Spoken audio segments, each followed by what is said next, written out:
Hello बच्चों, let's read the question. The question says which of the following hydrocarbon has the lowest dipole moment. तो सबसे पहले यहाँ पे जो की कंसेप्ट हमें चाहिए, that's dipole moment.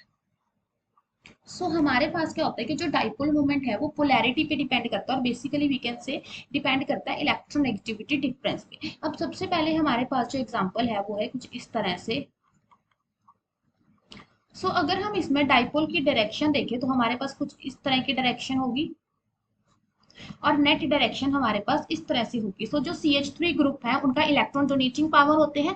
Both CH3 group will be donating electron density towards carbon, so there will be a net dipole movement. इस केस में हमारे पास कुछ डाइपोल मूवमेंट होगा, it will not be zero.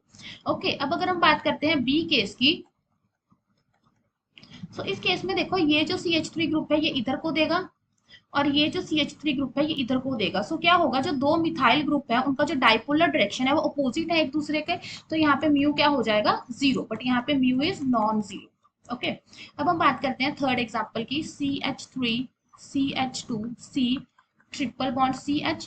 इस केस में हमारे पास जो डाइपोल की डायरेक्शन होगी वो again from this to this होगी, क्योंकि हमारे पास क्या होगा basically CH3 CH2 again electron donating group है, और हमारे पास कहाँ से होगी, sp3 हाइब्रिडाइज से sp हाइब्रिडाइज्ड कार्बन की तरफ जो डायरेक्शन है वो हमारे पास होगी। इस केस में हम क्या कहेंगे कि जो CH3 CH2 ग्रुप है उसका इलेक्ट्रॉन डोनेटिंग पावर है।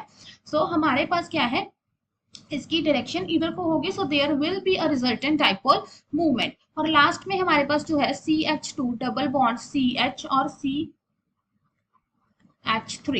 इस केस में अगर हम बात करते हैं तो इस केस में देखो हमारे पास यहाँ पे इसकी नेट डायरेक्शन हमारे पास इस तरफ होगी। ये भी नॉन जीरो हो गया, यहाँ भी नॉन जीरो हो गया। सबसे कम हमारे पास किस में आ रहा है, इस मॉलिक्यूल में, जो कि हमारे पास एक सिमेट्रिकल टाइप का मॉलिक्यूल है। इसका जो करेक्ट आंसर आ जाएगा that is option B. Hope you find the answer. Best of luck.